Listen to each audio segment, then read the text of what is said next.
All right, Dan, 4 little numbers on Knicks Pistons. What's the first one you got for me? First little number this week is plus 21.7. That's the on-court, off-court swing for Cade Cunningham through 5 games in the series, according to our friends at Cleaning the Glass. With him in the game, Detroit outscoring New York by 2.2 points per 100. With him out of the game, outscored by 19.5 points per 100. So there's your big swing. There's your 21.7. I added it up and checked. Raw numbers, 204 minutes on the floor. Detroit's plus 11. 36 he sat across 5 games. Only 36 minutes across 5 games. New York plus 16. So what we're seeing from Cade Cunningham, and we knew this, when Jaden Ivey went down, they lost their, main secondary creator. They brought Dennis Schroeder in to be another ball handler, but they've chosen to play him. JB Bickerstaff has had Schroeder alongside Cade Cunningham a lot to try to get Cade off the ball, get more ball handling out there. Cade leads the postseason in time of possession. He's 8th in usage rate, has created more points via assist than anybody but Tyrese Haliburton and Nikola Jokic, which is to say it's kind of what we saw from Cade Cunningham in the regular season. And for a 23-year-old in his first taste of playoff basketball, pretty impressive, no? Dude, he's been awesome. And to do that in the fourth quarter where he came alive and destroyed the Knicks at Madison Square Garden as in his first playoff kind of elimination game, it was incredible to see how he kind of went right at OG Anunoby after he has gotten blocked, I think, 3 times earlier in the game, whether it was him or Mikal Bridges. They seemed to be able to snuff out anything Cade Cunningham wanted to do in the first 3 quarters. Then he was just like unstoppable. There was that one drive where he went coast to coast and finished among like 4 trees there in the final couple minutes there, where it was just, he's unflappable. Dude's 23 in his first postseason, and he looks like the most steely guy out there. Dan, when you're watching Cade Cunningham play, he seems just totally solid. And down the stretch, a lot of big plays by him. The 3-pointer where he was just the dagger, where it was just like, dude, who steps up at Madison Square Garden against that team, a team that wants to win a championship? They bring in Karl Anthony Towns, and that dude, Cade Cunningham, was the best player on the floor down the stretch. I love what I've seen from him at 23 years old. Just kind of symbolic of what this Detroit Pistons team is, way ahead of schedule. And Cade Cunningham performing like this is emblematic of that. Absolutely. Our friend Justin Kubacko at Statitudes notes that Cade is the 3rd player in NBA history with at least 120 points, 40 rebounds, and 40 assists through his first 5 postseason games. The other 2 guys are Oscar Robertson and Luka Doncic. So decent company to be in for an all-everything creator. You mentioned Cade grabbing the ball off the rim, going end to end, being able to make the Knicks pay on their defensive end. Brings me to my second little number here, because that's not something the Knicks do all that often. Second little number is 15.84. Stick with me. That's how many seconds New York's average offensive possession has lasted in this series, according to pbpstats.com. So you've got 24 seconds on the shot clock, right? And the average Knicks possession is right up near 16 seconds. It's about a half second lower than their average during the regular season, which was already near the bottom of the league. 15.84 would have been the slowest average possession in during every regular season going back to 2016. This is not shocking. We know that Jalen Brunson likes to be he's the operator. He wants to go ISO. He wants to run pick and roll. He wants to target a matchup. We know that Tom Thibodeau's teams have typically played at slower paces because when you start cranking the pace up, you might turn the ball over, and he wants to emphasize the possession game, all those sorts of things. But so often in this series, as somebody who's covered a few games of it, it really feels evident, like leaps off the screen, that they're like super slow getting into their sets. They're not, they're starting their actions more than halfway through the clock, not even getting into anything until there's 11, 12, 10 seconds left on the clock. And by doing so, it really leaves the Pistons only having to make like one defensive play to send the Knicks into chaos. By comparison, the Pistons, 14.37 seconds per offensive possession. Only OKC's been faster. So there's a lot more of those Cade grabbing it, Asar Thompson grabbing it, Schroeder grabbing it, whoever, end-to-end push. What have you made of the Knicks' pace in this series? Because it was a point of contention, something that came up a bunch of times in the post-game press conferences, and I'm wondering what that looks like from somebody watching it a little bit more removed than I was in the arena. Yeah, so many coaches talk about the 6th defender, and that's the shot clock. Is like once you start getting into the last few seconds of the shot clock, you introduce a turnover shot clock violation. It's kind of one of those things you'd like to avoid every time down the floor, is getting to a point where you have to hand grenade, kick it out to Josh Hart, kick it out to Jalen Brunson, and just throw one up. The New York Knicks are doing that seemingly every other time down the floor. And it's mind-boggling to me, Dan, when you look at Tom Thibodeau and the way he's utilized these lineups, why does it feel like they haven't played offense together? It feels like a lot of the time, Karl-Anthony Towns gets left alone for an entire fourth quarter. He doesn't get a touch down the stretch. I felt like he was kind of left alone in this one down the stretch as well, where I'm like, this lineup, the five-man lineup of OG Anunoby, Karl-Anthony Towns, Josh Hart, Mikal Bridges, and Jalen Brunson. They played over 2,200 minutes together in the regular season, which was more than 600 more minutes than any other lineup in the NBA. So they played the most minutes together, and yet it seems like they don't really know what kind of actions they want to get to. They don't seem like they have a lot of synergy chemistry offensively. It seems very disjointed, where you go and you have 21% of your possessions ending in the final 4 seconds of the shot clock. That is the most for any team this postseason, and it feels that way.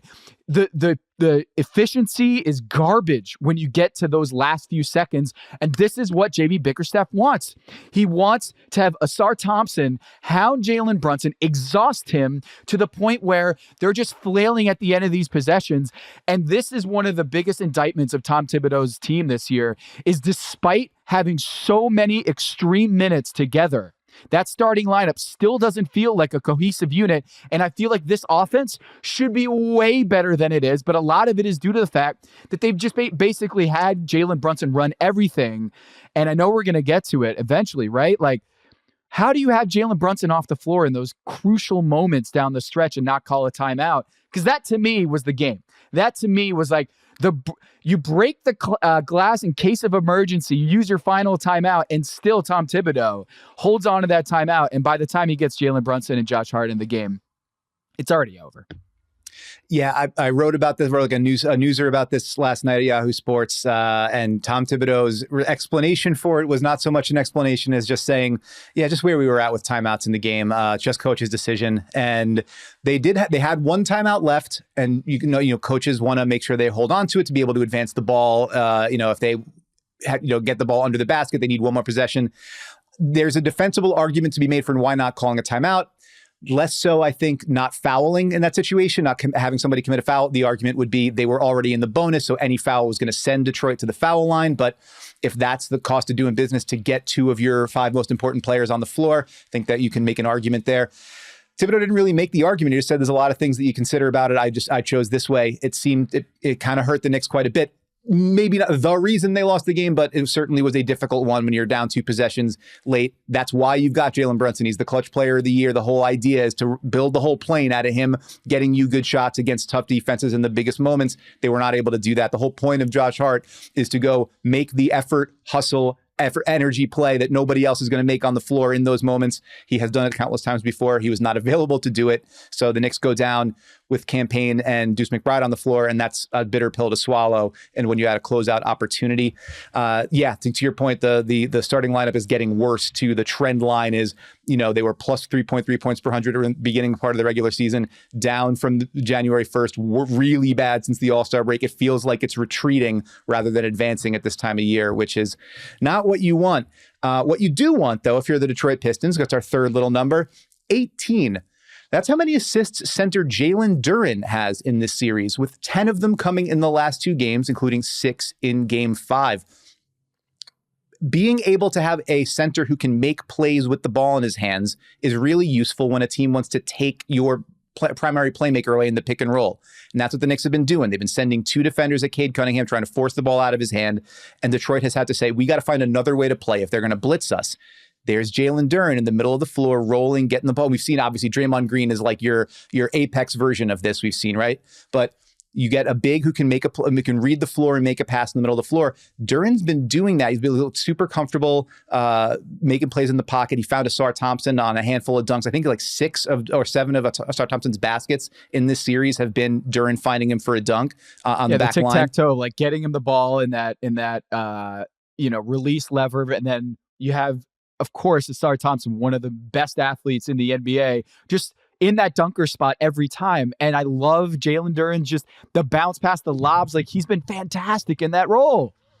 And Bickerstaff is super comfortable with him there. You know, he feels like as the quote last night was, there was a stretch during the year, I think he went like 6 games in a row where he had 6+ assists. He's got great feel with the ball in his hands. I think you had checked it was 6 games with 5+ assists. So we'll fact check JB on that one. But having it on the fly there was pretty impressive for our boy JB Bickerstaff.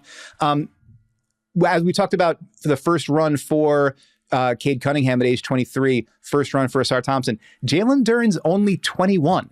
What have you made of him in his first postseason? When he collapsed, when he got his legs taken out from under him, when Mitchell Robinson kind of had that. Was scary. I mean, how many of those have happened in this postseason? Yeah, we've had the most electric postseason by that stat we had at the top, but also a lot of scary falls this postseason. Yeah. That one, the Jaylen Duren, dude, that guy is a rock. He's jacked. Also, if I fell like as hard as he did onto the hardwood there, I would have snapped like a twig. That dude is so strong. I can't believe he's 21 years old. And he's been really skilled in this series, like huge for them in rebounds and in those passes. The offensive rebounds where Karl-Anthony Towns just decides, I'm going to go leave this dude and try to block Cade Cunningham at the rim, even though it's exposing me on the offensive rebound and those putbacks. It seemed like either Jaylen Duren was going to get that putback or he was going to find Ausar Thompson for an easy dunk. To have that guy, to have that release valve, already doing this at age 21, opposite Karl-Anthony Towns, and oftentimes looking like the most more stable player, the most solid player, and just making smart plays. I love what I'm seeing from the youngsters. Like, they do not look 23, and Ausar Thompson just turned 22. I loved that we got to see Ausar Thompson guarding Jalen Brunson down the stretch. I wanted to see more of that.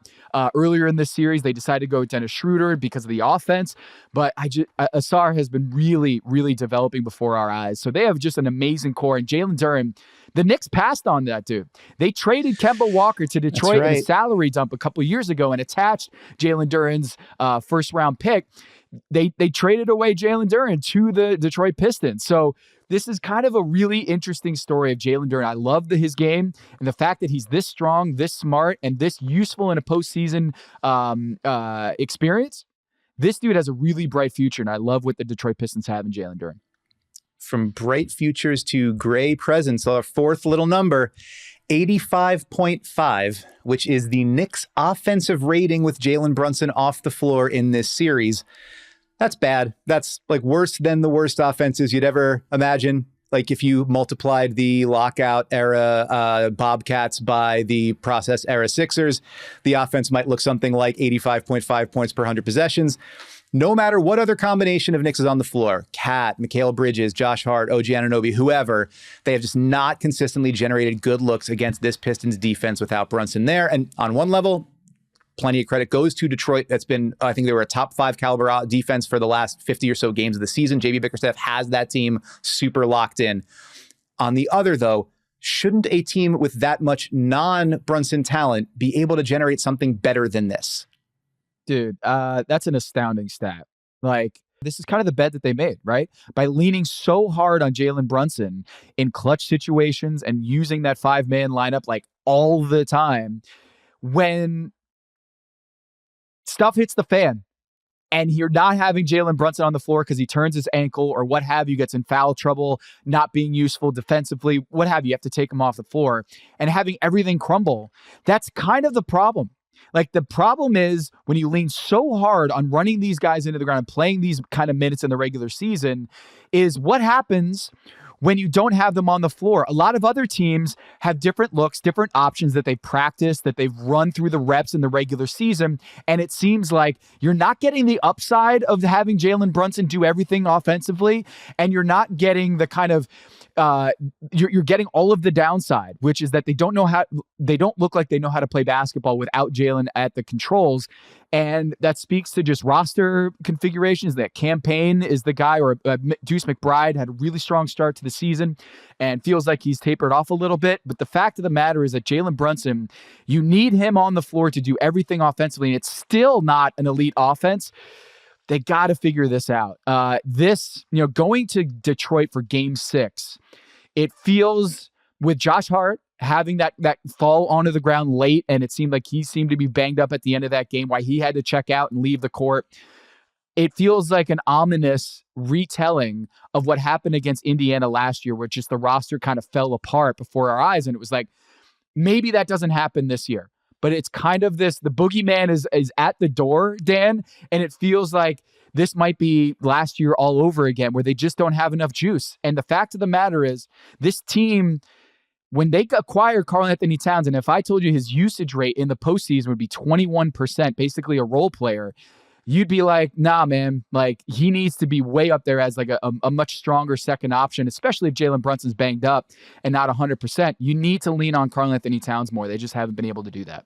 And if you wind up after last year running aground in the 7th game of the 2nd round, if you wind up this year running around in the 7th game of the 1st round against a young first-time entry Pistons team, I think Tom Thibodeau is going to have some awfully big questions to answer. Maybe Leon Rose is going to have some awfully big questions to answer about Tom Thibodeau, but we'll see where we get to after that. That's our 4 little numbers, Tom. What do we got next?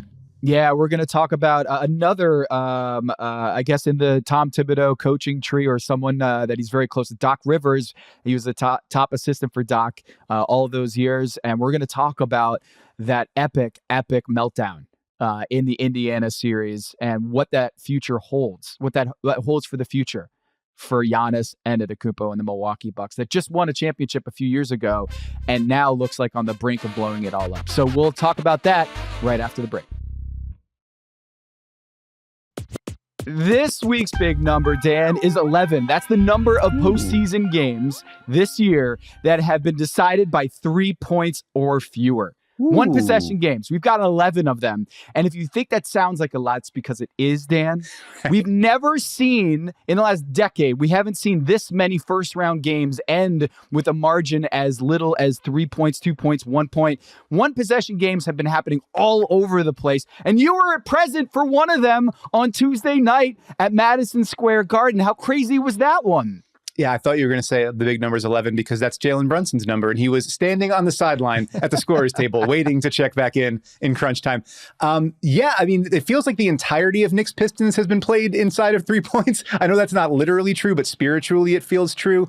I was in the building for Game 5. Detroit comes out, do or die. They got to get the win. They get the win, 106-103. Cade Cunningham winds up being the crunch time director, as you know, taking that mantle from Jalen Brunson to extend Detroit's season. And that is, I mean, some of these close and tight endings and these, you know, remarkable, exciting finishes have been one team making a dramatic comeback or a huge run or a buzzer beater. And with Knicks Pistons, a lot of it's just like two heavyweights fighting in a phone booth, and whoever can land one more shot on the button is the one that's going to take it. Detroit does it and extends back to Game 6. So it's exciting, but like, it's a grueling kind of excitement as opposed to the exhilarating kind I think we're seeing in some of the other series. Yeah, it's an insane postseason. I mean, you got Luka and LeBron staving off, you know, elimination against Anthony Edwards and the Minnesota Timberwolves. That's been an awesome series, and it might be not even like a top 4 series in the postseason. Right. You look at Giannis Antetokounmpo and what happened in that game down the stretch in overtime in an elimination game to go up 7 points with 40 seconds left and have an all-time collapse.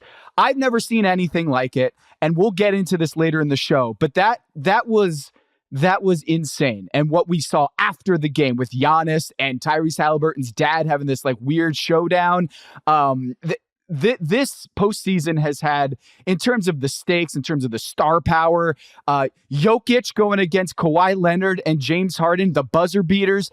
This has been ridiculous. And I do think that when we step back and look at how blessed we've been to watch some of these close games, it bears repeating that we've had 11 one-possession games in this first round, which is, if you look at a percentage basis, we haven't had this many compared to how many games we've already seen. We're not even done with the first round yet, Dan. We've seen 11 of these games. 31% of the postseason so far has been a one-possession game. The final margin, 1, 2, or 3 points. That is the most that we've seen in any postseason since the modern-day postseason went to 7 games in the first round. So basically, this is what we're on track for, we're on track for the most electric, the most star-studded, the most ridiculous postseason of our recent times. So this postseason, look, we've got Denver, the Clippers. We've got on the other side of the bracket, we've got Milwaukee having the craziest collapse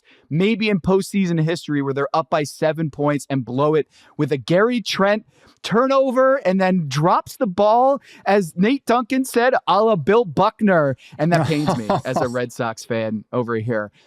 Any sort of allusion to Bill Buckner, we can't just let him be.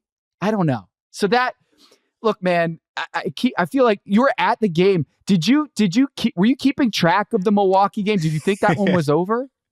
Yeah, so because of the staggered starts with a 4-game Tuesday, which really brutal, for those of us who have to try to be up on 4 series to talk about it on a microphone the next day, not all that fun.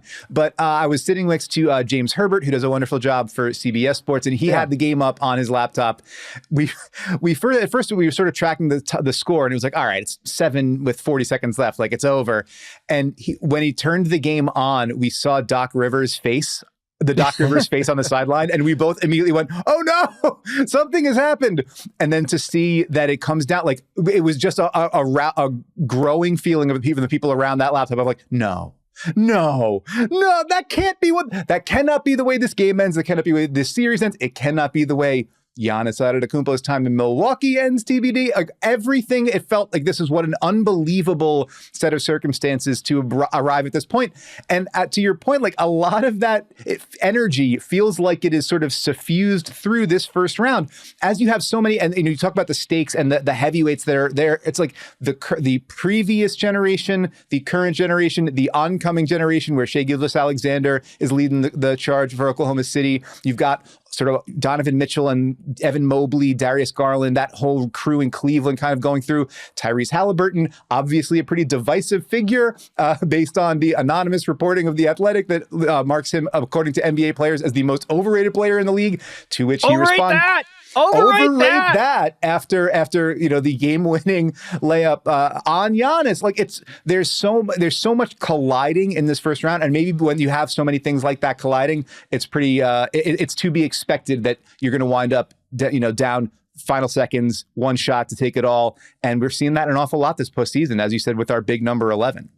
Dude, it's crazy. And yeah, we've had some blowouts, obviously, in the Memphis OKC series, and the Cleveland Miami series was like over before it even started. And like you're seeing Eric Spoelstra talk and Tyler Hero talk. I can't wait for the Pat Riley press conference after what they got embarrassed. I pulled it up. It was like the worst defensive rating in NBA history for like a postseason. They gave 137 points per 100 possessions to the Cleveland Cavaliers, and the Cavs are amazing. But I thought that Bam Adebayo defense would have a little bit more left in the tank, but they completely folded against the Cavs. So this has been an epic postseason so far. Even with the blowouts, when we are seeing all of these close games, we got 3 straight close games. Not great for our sleep habits, not great for our fingernails in the Knicks Pistons series. We've got 3 other really close games and buzzer beaters over on the Denver Clippers side, 11 total. I got to ask you, because we've been covering the league a very long time. I think this is on track to be the most competitive first round, maybe the most competitive postseason, if it stays like this, we've seen in a long time. Dan, is this the most bananas first round you can remember? All right. So what kind of scale do we get for banana? Is it a 1 to 10? Is it a Lucy to a bunch? What's the banana scale that we're working with? Let's go with 10 bananas. I almost went into like that 100 man versus one gorilla thing. No. But that currency I'm not going to hit into, because that might be the entire big number episode this week. That's right. But Dan, let's go with 10 bananas. How many bananas are you grading this postseason so far?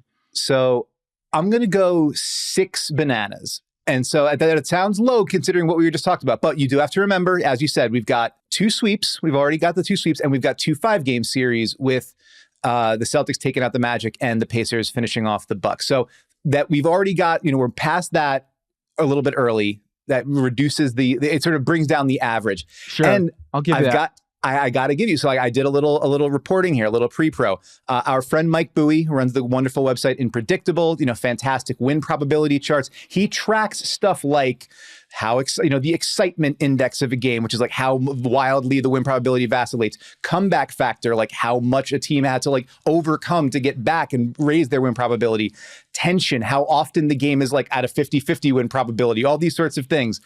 And I asked him, because I said, like, Tom's asking me this question. I'm dumb and don't know. I got to ask a smart person. How does this rate in terms of the wildest first rounds we've ever seen? And he got back to me because he's a mensch. And he said, he was curious too. So he went back to 1997, started the play-by-play era, right? Where we've got the possession-by-possession details. Average excitement index is 14th out of 29, middle of the pack. Average comeback factor, 5th out of 29. So again, pretty good, but like not as many huge, like gigantic comebacks. Tensions index, surprisingly, like how close the game is throughout the game, 23rd out of 29 first rounds. And so I think a lot of that is congested into the Knicks series, but there have been more spreads and more swings in other areas. So I think the illustrative part of this is my brain is such mush that I forget how close other postseasons were because I was like, oh, this is totally it. But the other thing is, so even though it doesn't rise to the absolute, like the peak of the most wild first round that we've seen in the last 29, 30 years, there still have been 4 games that are like 90th percentile or higher in tension index, where there is that like completely like split 50-50 win probability. You had Nuggets Clippers game 2, which was the Kawhi game where he just went absolutely bonkers. Rockets Warriors game 4, where Jimmy had his monster second half and Draymond gets the stop on Şengün. Knicks Pistons game 4 last night, which whatever the hell that was. And then Lakers Wolves game 3, where the Wolves take that sort of commanding 2-1 lead. And that doesn't include Pacers Bucks game 5, which was like the wildest swing. Clippers Nuggets game 4 with the Aaron Gordon buzzer beating game winning dunk at the absolute last millisecond. Or Thunder Grizzlies game 3, where OKC erased the 28-point deficit and came all the way back. So like, even with like what we're seeing is a ton of these games night in and night out, and it still doesn't go all the way back to like the most wild swings in one postseason. So the lesson here is NBA basketball, especially in the first round of the playoffs, can be absolutely mind-bendingly intense. And every time you look at it in an individual postseason, chances are you're going to say, well, this has been wilder than I expected, because at this time of the year, what you expect should be wild swings. Yeah, wild. And like, I think the bar is 2014, right? Would you agree with that? Like 2014, that postseason in this metric, by this prism of one possession games decided by 3 points or fewer, that one had 15 in the first round. So we're at 11 right now as of this recording, and we might hit 15 when it's all said and done by the end of the first round. We've had the sweeps, like you mentioned. We've had these 50-point, 60-point margins in some of these games, which is weighting down a lot of those metrics that you saw. But like, there's so many games going on in the first round every year. It's always so hard for us to cover all of these games that, like, if we just have one crazy game a night, I'm like, it melts the brain, and we're getting that every single night, Dan. So 11 of these games, there were 15 in 2014. That one was the Dame walk-off year in Houston, right? Yeah, I was going to say, if we can spare 30 seconds or 60 seconds for a walk down memory lane for 2014. 5 of the 8 series in the first round went the distance, 7-game series. Nets, Raptors, Pacers, Hawks, Clippers, Warriors, Thunder, Grizzlies, Spurs, Mavs. One that didn't was Blazers, Rockets, that had the Dame Game 6 walk-off series-ending three-pointer. So like the most iconic shot of that was not one of the 7-game series. You had Vince Carter, old man Vince Carter, hitting a game-winning 3 in the corner in Spurs, Mavs game 3. You had Zach Randolph getting suspended for game 7 of Thunder, Grizzlies for clocking Steven Adams in the jaw. Which Steven Adams just walked through like, oh, right, he hit me. I didn't even realize that. Our shout to our overlord, Matt Ufford, saying 4 straight games of Grizzlies Thunder went to overtime in that series. So like even within that series, the intensity. Clippers Warriors, game 7 was a 2-point game with 13 seconds left. And I think that was like one of the last, it was like the last time that the Steph Warriors lost a series in the West for years and years and years. Pacers Hawks, I have to just get this off my chest. The pair Morrow-Antich series. Yes. Real heads know this was when Mike Budenholzer is the underdog and saying, we got to figure out something to do against the first-seeded Pacers. We're putting a stretch five out there. We're spreading the floor. And Roy Hibbert, you could see his eyes widen and maybe his life flashing before his eyes, because that was like the future was coming, and it was going to be stretch bigs who were punishing drop-back bigs. And Roy Hibbert's career changed dramatically after that. And then Nets Raptors, I remember watching the last play of that game, or that series, was Kyle Lowry driving on Paul Pierce. Paul Pierce blocks him. And of course, as we know, that whole era of the Brooklyn Nets was totally justified in that one series win. Everything worked out great for them from there on out. So all which to say, who knows how many people even remember the 2014 first round, but that was the intensity just like condensed within that one series. And we see it year after year. We are seeing it again this year. May we get 3 or 4 more of those tight games to reach us to a new level 16. That would be wonderful. If for no other reason, then we just need to be remembered. In 10 years, I want to be remembering this year like that with 2014, what we're just doing now. It's wild that our brains are broken. Tight games everywhere you look. I mean, any of those series or any of those games that you mentioned as cataclysmic as what we saw in Indianapolis with the Milwaukee Bucks and what happened to Giannis. We're going to talk about that later in the program and what that means for the Milwaukee Bucks, whether they trade Giannis or whether they decide to like run it back next year, even though Damian Lillard is out with a torn Achilles. What happens to Doc Rivers? Does Houston, if they lose this series to the Golden State Warriors, like, does the loser of that series get Giannis as a consolation prize? Like, who's going to have the most? Prize. It's a pretty great one.